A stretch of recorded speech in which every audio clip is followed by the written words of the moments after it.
You're listening to the Blind Tiger Record Club podcast, where we champion music of all genres, and we believe vinyl is king.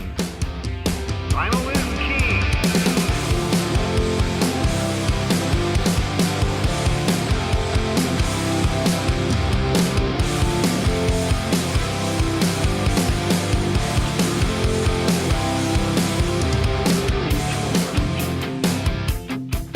Well, welcome to the Blind Tiger Record Club podcast. Today is a segment we call the LP interview, and our guest is Damon Johnson. Damon's story as a rock musician spans 30 plus years and is extremely interesting. He's a great storyteller, and this is part 2 of our interview with Damon. So if you missed part 1, I would suggest going back to that episode and listening to that first. We talk about how Damon got into music, his first bands, and his eventual label signing as Brother Kane on Virgin Records. The success of the band all the way up to its end. It's a really great story, and you will get so much more out of our part 2 interview if you've already heard part 1. Tonight, we're going to pick up right where we left off, the demise of the band, Brother Kane.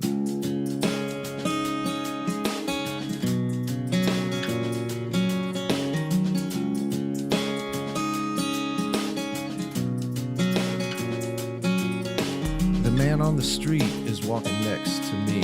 From the look in his eyes, he's selling destiny. Angels with addictions reaching out their hands to him. 7 deadly sins are all he's handing out to them. A hard rain will be coming soon. It always comes when you live your life in a spoon. Listen while I sing my redemption song as I dance with the demons that I carry along. So tired of hanging on a string. You're not alone. You'll find a reason to believe. Yeah. Won't you let go, my brother, release.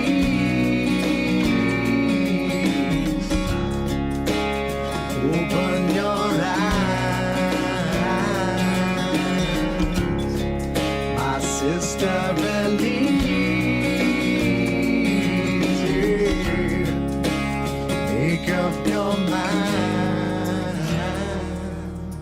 I'm making After the demise of Brother Kane, was there a period where you were just more into writing songs as you're trying to find your direction, or what happened next? Yeah, I continued to write songs.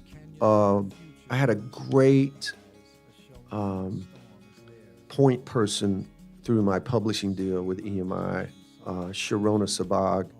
Sharona had been so helpful for me. She kind of was instrumental in the Marty Fredrickson relationship. She had gotten me to co-write with some other people. John Shanks was one of the great talents, man. John Shanks is great. That I crossed paths with. Talk about a guy whose career just skyrocketed. Yeah, no, I had a band that John produced, and then all of a sudden we couldn't get a hold of John anymore. Yeah. For a long time because he's a really talented guy. Super talented, man. So the divorce was imminent. My first marriage basically ended right at the beginning of 2000, or end of 99, really, more like it. And so I was trying to navigate that, with my kids. I was starting a new relationship with Linda, who is my wife now. But I had written with John Shanks again, because we wrote he has a song on the Wishpool record.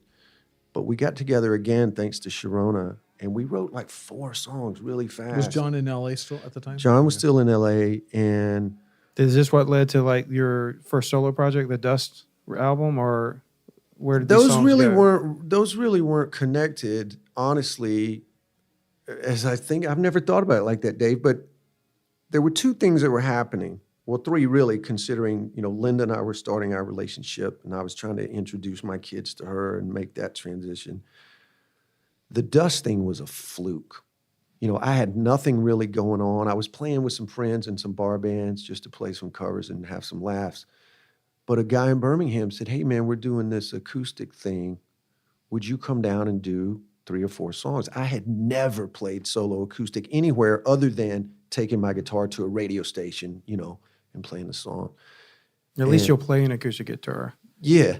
Like Yeah. Brian Welch, if I try to hand him an acoustic guitar, he's like, "What is that?"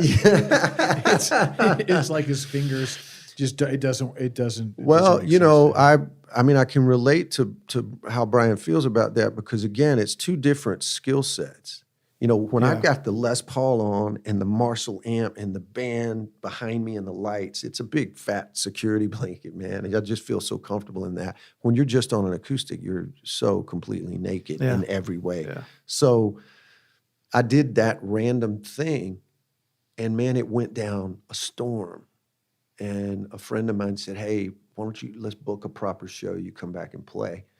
Well, Dust turned out to be more than half of Dust, Dave, was recorded at that very first proper solo acoustic gig I ever did anywhere.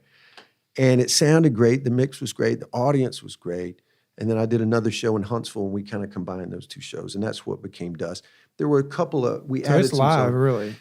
90% of it is live. A couple songs we went in and added to it, but again, that was just an afterthought. It was a fluke. What's the song I want to do for all my friends that drove up from Geraldine, Alabama to be here? This is called Got No Shame.